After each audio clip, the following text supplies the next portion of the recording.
Hello and welcome back to the History 2020 lecture series here at East Tennessee State University. In this lecture today, I want to talk to you about the post-World War II years in America along with the decade of the 1950s. Specifically in this lecture, we'll look at the main sources of the post-war economic expansion and affluence. We'll also look at the domestic programs of President Harry Truman. We'll consider the factors that accounted for the growth of suburbia in post-war America. We'll also look at the outbreak of a second Red Scare and the subsequent witch hunts for subversives in American society. We'll consider the culture of conformity that emerged during the 1950s and the reactionary youth movement. Americans emerged from World War II eager to enjoy peacetime prosperity and proud of their military strength and industrial might. The celebrations that greeted the end of the war also signaled a rapid demobilization of the armed forces and a return to domestic pursuits.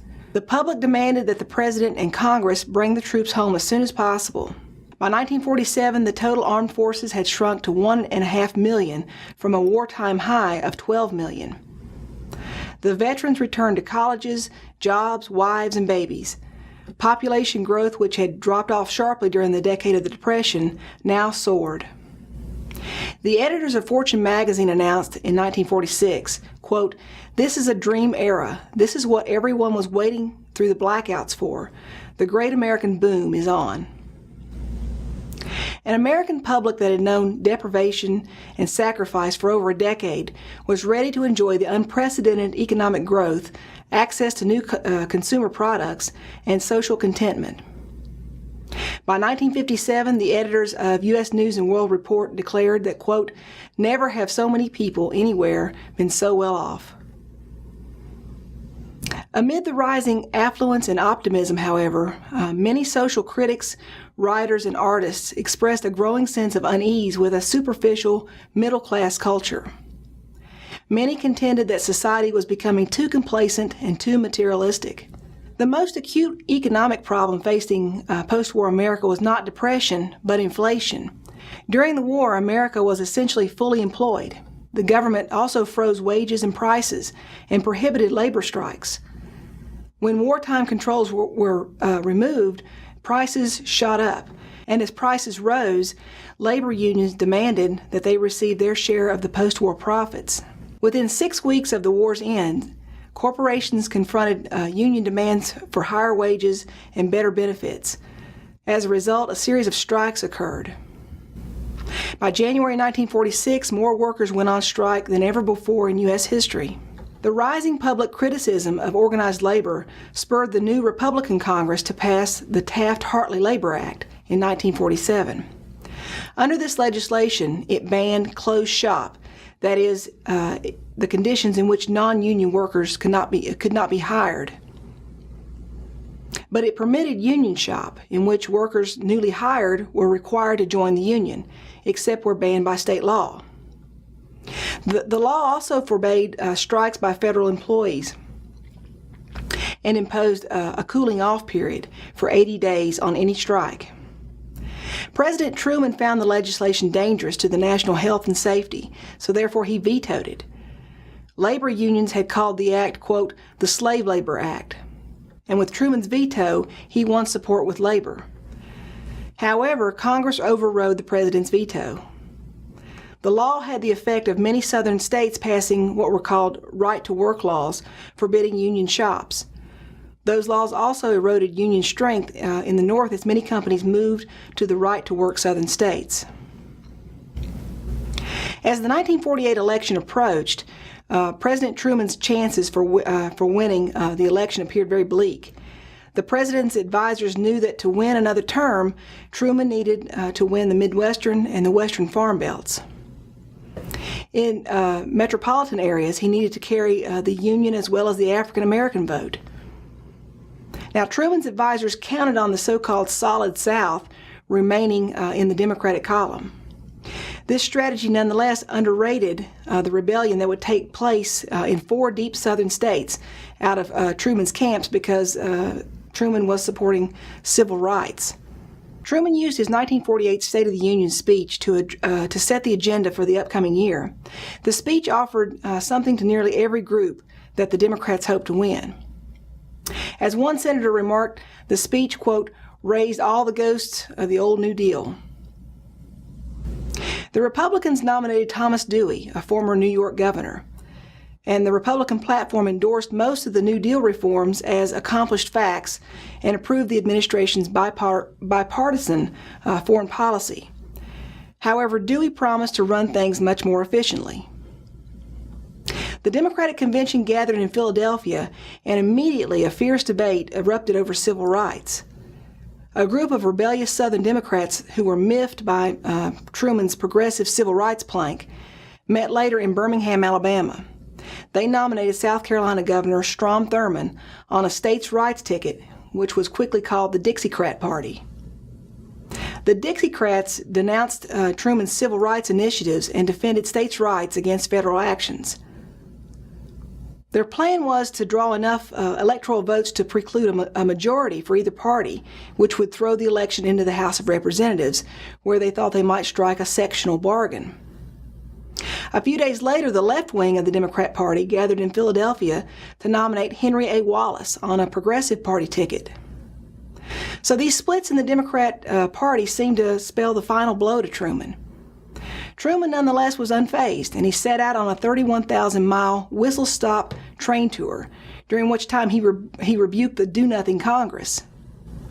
All the polls and the political pundits predicted a sure win for Dewey, but on Election Day, Truman chalked up the biggest upset in history, winning 303 electoral votes to Dewey's 189.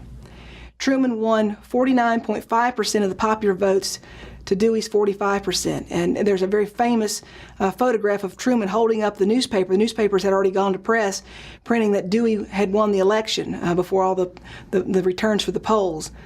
So Truman is holding up, as he won re-election, he's holding up this newspaper that says Dewey wins. Strom Thurmond and Henry Wallace each got more than 1 million votes, but the revolt of the right and the left worked to Truman's advantage. The Dixiecrat rebellion backfired and angered many black voters, while the Progressive Party's radicalism made it hard to tag Truman as being soft on communism. Truman's victory carried Democratic majorities into Congress, and he viewed his victory as vindication for the New Deal and a mandate for his domestic program, which he called the Fair Deal. Under the Fair Deal, Truman promised civil rights for blacks, he proposed federal aid to education, to the unemployed, and he promised retirement benefits. Also, the Fair Deal promised national health insurance. It proposed federal support for housing.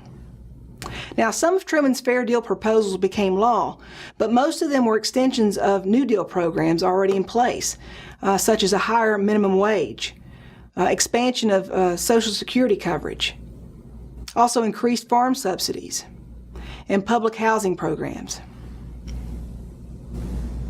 Now, despite the Democrat majorities in Congress, the conservative coalition of Southern Democrats and Republicans disregarded any kind of drastic departures in domestic policy.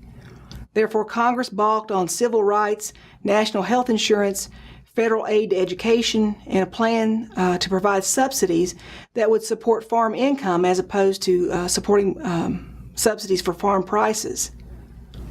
Congress also turned down Truman's demand for the repeal of the Taft-Hartley Act. Thus, Truman's programs under the Fair Deal fell victim to the same public and congressional conservatism that had crippled the last years of the New Deal. So now let's turn our attention and look at the crusade against subversion in the United States after World War II. After World War II, the nation experienced another Red Scare as Americans continued to worry about the spread of communism. As early as 1938, the House Un-American Activities Committee, or HUAC, had made a barrage of accusations about suspected communist subversives who were working in the federal government. After the war, and with the threat of communist expansion into Asia, for instance into China and then Korea, these fears of subversiveness tended to grow. In 1947, HUAC subpoenaed 19 prominent Hollywood writers, producers, and actors, intending to prove that the Communist Party dominated the Screenwriters Guild. and HUAC accused them of injecting subversive propaganda into motion pictures. 10 of these witnesses, the so-called Hollywood 10, jointly decided to use the First Amendment as a defense, and each one of them refused to answer the question, "Are you now or have you ever been a member of the Communist Party?" The Hollywood 10 were all held in contempt of court and sentenced up to a year in prison. Additionally, the movie industry blacklisted the Hollywood 10, denying them any further work. The case that was most embarrassing to the Truman administration involved a man by the name of Alger Hiss. Hiss had served in several government departments, including the State Department. Whittaker Chambers, a former Soviet agent and later an editor of Time magazine, told HUAC in 1948 that Hiss had passed him secret documents 10 years earlier when he was spying for the Soviet Union. Hiss, in return, sued Chambers for libel, and Chambers produced microfilm of State Department documents that he claimed Hiss had passed to him. They're called the Pumpkin Papers because Chambers had hidden them in a pumpkin patch on his Maryland farm. As it turned out, Hiss could not be tried for espionage because the statute of limitations had already passed. But largely because of a relentless effort by Richard M. Nixon, who was a freshman Republican congressman from California and a member of HUAC, Hiss was convicted of perjury and served several years in prison. The Hiss case cast suspicion on a generation of liberal Democrats and made it possible for many Americans to believe that communists had actually infiltrated the government. In this highly charged atmosphere, President Truman decided he needed to become more vigilant in rooting out possible communist forces from the government. So on March 21, 1947, the President signed an executive order setting up procedures for an employee loyalty program in the federal government. By August 1950, the President authorized sensitive agencies to fire people deemed, quote, bad security risks. In 1951, more than 2,000 government employees had resigned under pressure and over 200 had been dismissed. The Employee Loyalty Program established a widely cited list of supposedly subversive organizations, and the director of the FBI, J. Edgar Hoover, investigated and harassed all these alleged radicals. In 1950, Congress passed the McCarran Internal Security Act, which required all communist organizations to register with the government. Truman vetoed this bill, but Congress easily overrode his veto. Yet the Red Scare hysteria continued to grow. The successful Soviet detonation of a nuclear weapon in 1949 convinced many people that there had been a conspiracy to pass American secrets to the Russians.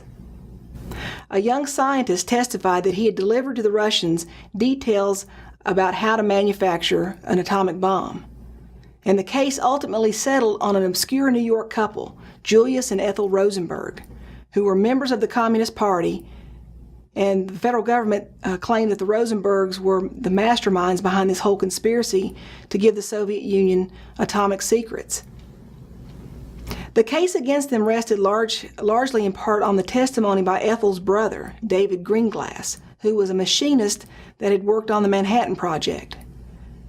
Greenglass admitted to channeling secret information to the Soviet Union through other agents, and he said his sister and brother-in-law had planned and orchestrated the espionage. The Rosenbergs were convicted and on April 5, 1951, sentenced to death. After 2 years of appeals and protests by sympathizers, the Rosenbergs died in the electric chair on June 19, 1953. So all of these factors, the HUAC investigation, the Hiss trial, the loyalty investigations, the McCarran Act, the Rosenberg case, all helped to intensify public fear of communist subversion. And by the early 1950s, the communist fear seemed to have gripped most of the country. State and local governments, schools and universities all sought to purge themselves of real or imagined subversives. It was in this climate of fear that made possible the rise of an extraordinary public figure, whose behavior at any other time might have been dismissed as being preposterous.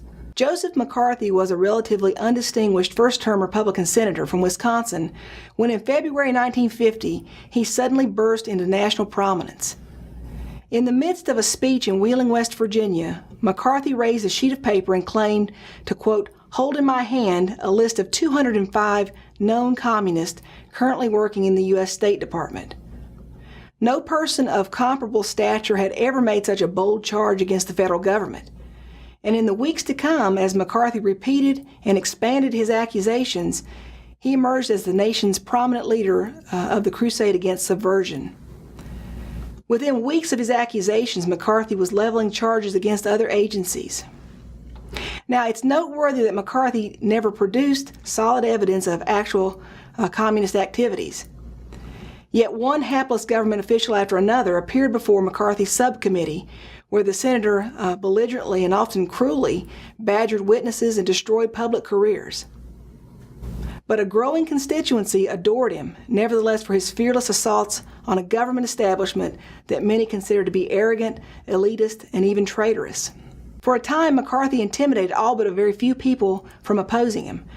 Even the highly popular Dwight D. Eisenhower, who was running for president in 1952, did not speak out against McCarthy, even though he didn't approve of McCarthy's tactics.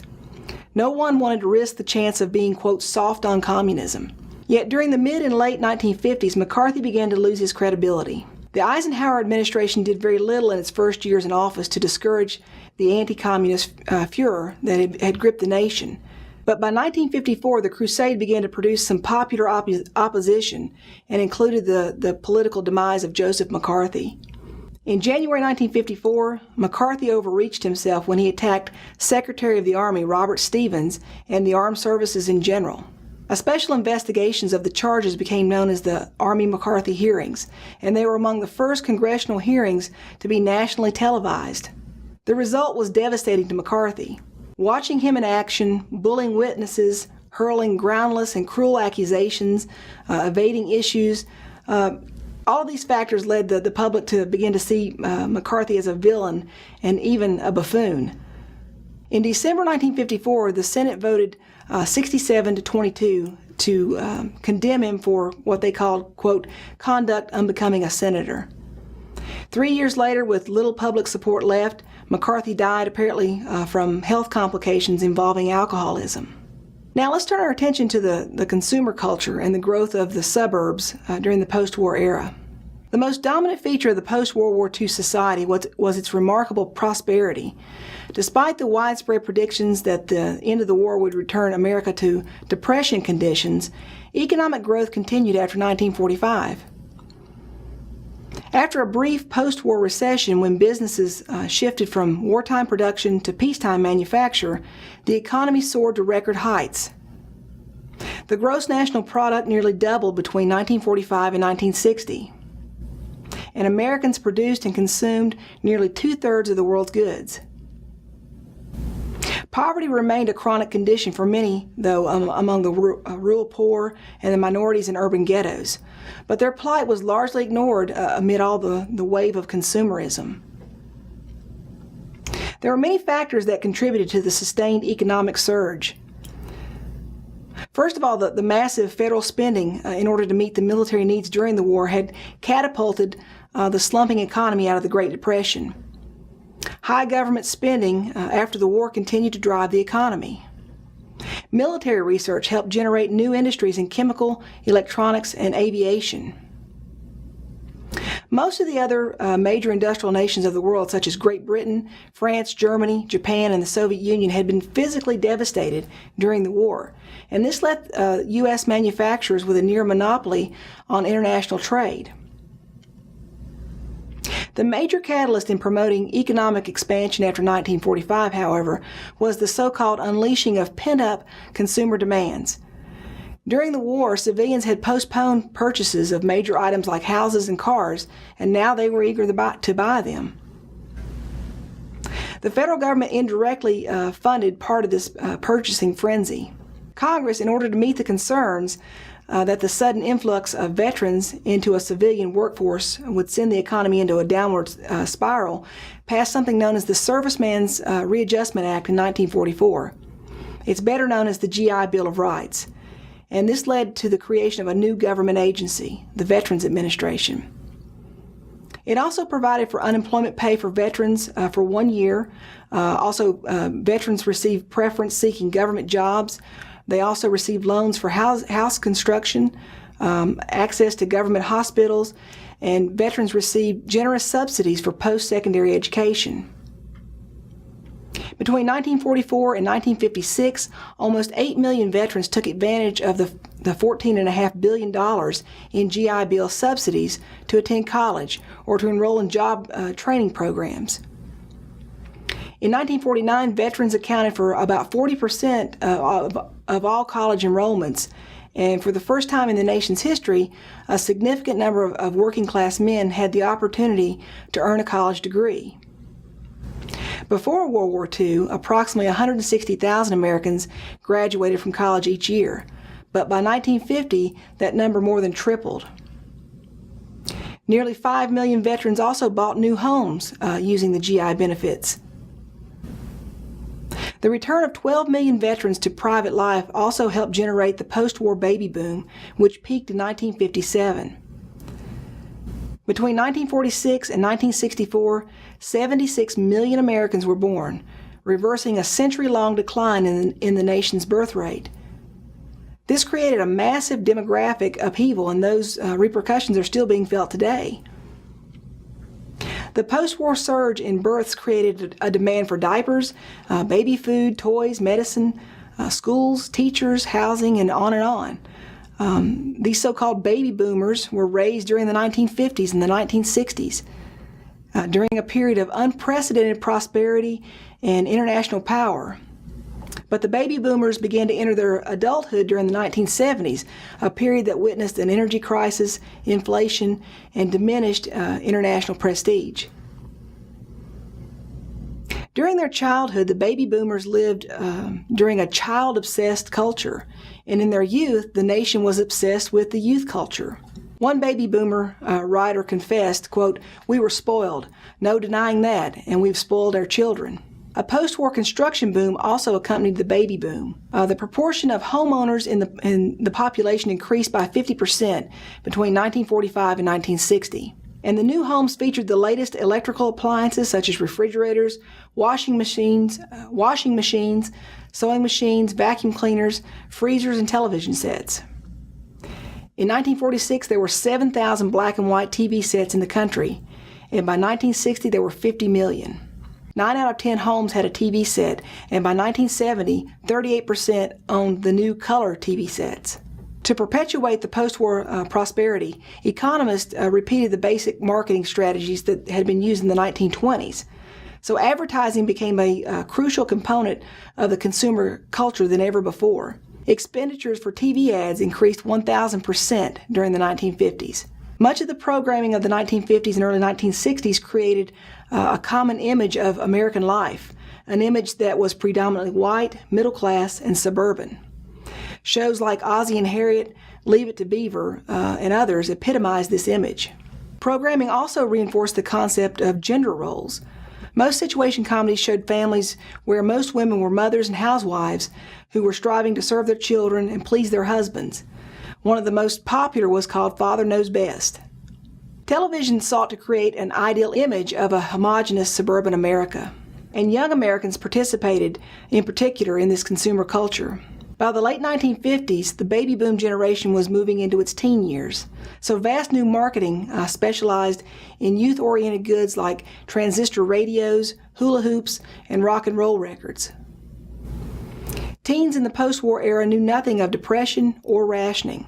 They were immersed in abundance from an early age and took for granted the notion of carefree consumption. The population increase in the 1950s and 1960s was an urban as well as a suburban phenomenon. Almost 20 million Americans left the city and settled into neighborhoods outside the cities known as the suburbs. During the 1950s, the suburbs grew 6 times faster than cities.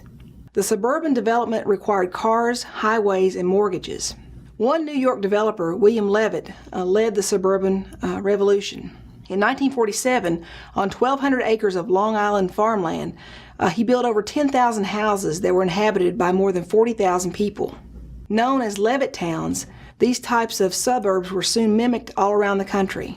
Expanded automobile production and highway construction helped to facilitate the rush to the suburbs, making it possible for people to commute longer distances to work.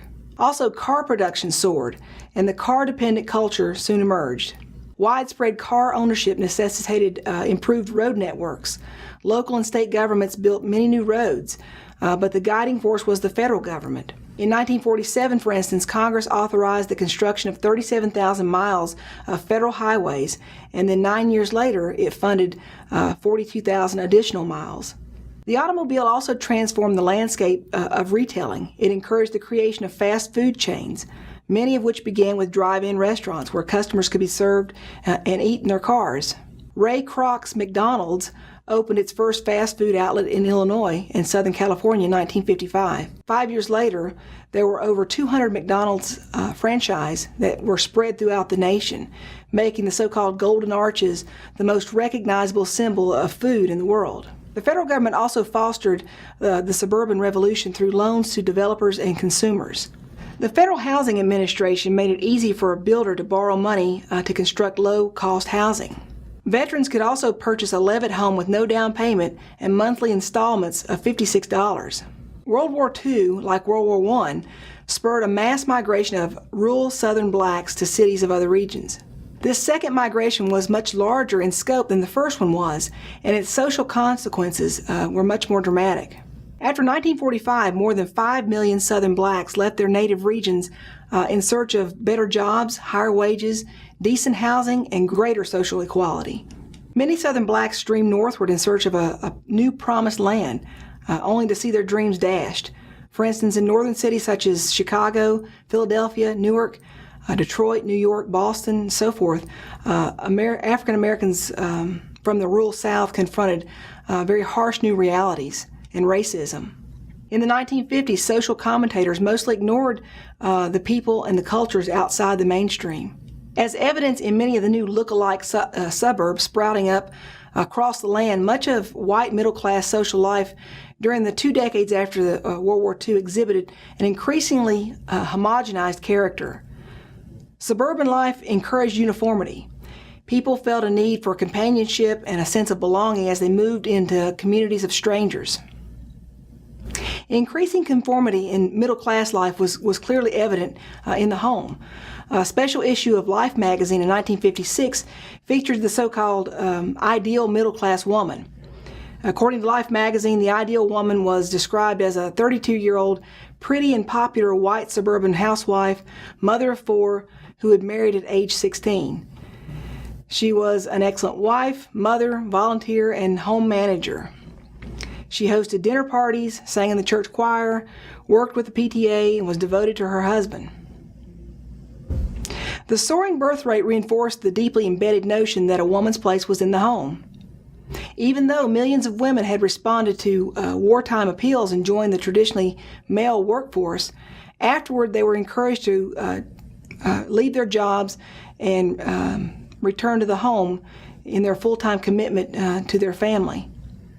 Women were to dismiss any thoughts of continuing their own career in the workplace and were told essentially to return to their traditional domestic roles. Nevertheless, despite the so-called ideal woman remaining in the home, the percentage of women working outside the home increased overall during the 1950s. So now let's look at the so-called perils of conformity and the rise of a youth movement. Amid the surging affluence of the supposed happy days decade, if you will, there was a growing anxiety, dissent, and diversity. Many social critics, writers, and artists expressed a growing sense of unease with the superficiality of the celebrated consumer culture. Economist John Kenneth Galbraith, in his book Affluent Society, which was published in 1958, attacked the prevailing notion that sustained economic growth was solving chronic social problems. He reminded his readers that for all of America's vaunted prosperity, the nation had yet to eradicate poverty, especially among minorities in inner cities. Critics also questioned the supposed bliss of middle-class suburban life. John Keats, in his book The Crack in the Picture Window, published in 1956, ridiculed the two Levitt towns in New York and Pennsylvania, saying that they were, quote, locked into a monotonous routine, preoccupied with materialism, and engulfed by mass mediocrity. A controversial group of young writers, poets, painters, and musicians known as the Beats emerged in the 1950s. Many critics challenged this complacency and the social conformity of American life. The desire to liberate self-expression and discard traditional conventions was the central concern of this controversial group of writers, and they were known as the Beats, as I mentioned. They rebelled against the horrors of war and the mundane middle-class life. Individuals like Jack Kerouac and Allen Ginsberg began a quest for a visionary and spontaneous way of life. Essentially apolitical throughout the 1950s, the Beats were more interested in transforming themselves than reforming the world. Their road to salvation lay in hallucinogenic drugs, alcohol, sex, and a penchant for jazz, an affinity for Buddhism, and a restless spirit that kept them constantly on the move. The Beats, or the Beatnik generation, referred to almost any young rebel who openly dissented from a comfortable culture of middle-class life. Defiant, unruly actors such as James Dean and Marlon Brando were added to the pantheon of Beat anti-heroes. The Beat generation would play an important role in preparing the more widespread youth revolt of the 1960s, which we'll talk about later. Young people occupied a distinctive place in post-war life. The children of the baby boom were becoming adolescents during the 1950s, as we've already mentioned. In the process, a distinctive teen subculture began to emerge. Living amid such a prosperous era, teenagers had more money and more free time than any other previous generation. Teenagers, as we've already talked about in the post-war era, knew nothing about economic depressions or wartime rationing. While most young people during the 1950s did embrace the values of their parents, there was a wave of juvenile delinquency that swept across middle-class society. By 1956, over 1 million teens a year were being arrested. And one contributing factor was the unprecedented mobility of young people.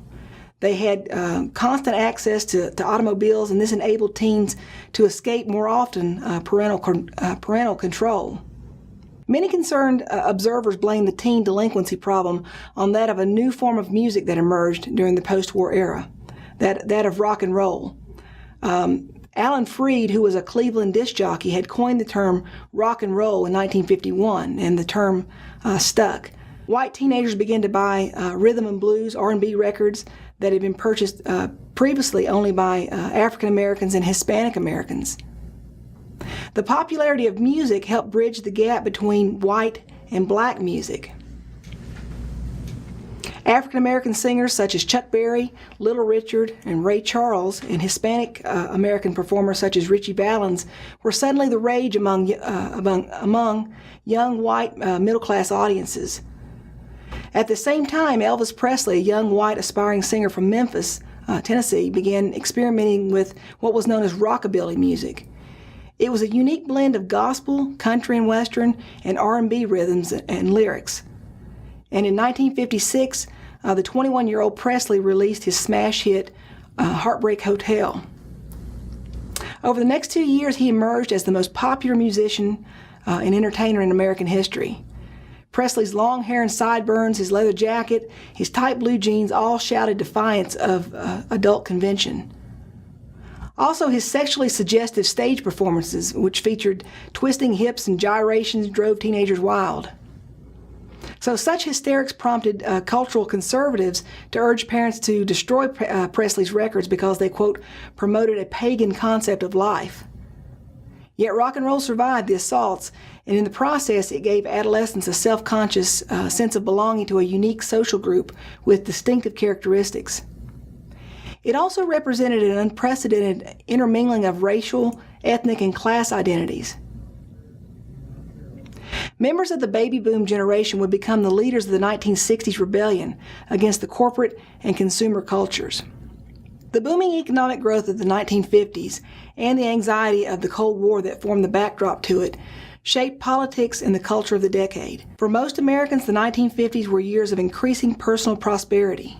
Sales of private homes increased dramatically, suburbs grew quickly as young families had children at an astounding rate, creating what was known as the baby boom generation. The nation's culture helped create a broad sense of stability and calm. The powerful youth culture that emerged in these years displayed considerable level of uneasiness and even disillusionment. The continued existence of widespread poverty among large groups of Americans attracted increasing attention as the decade progressed, and we'll talk more about this in another lecture. Despite the criticism by the beats and intellectuals of conservatism and conformity, despite the alienation and the rebelliousness of young people questioning their parents' embrace of the status quo, most middle-class Americans ignored the seeds of unrest, along with all the inequities of American society.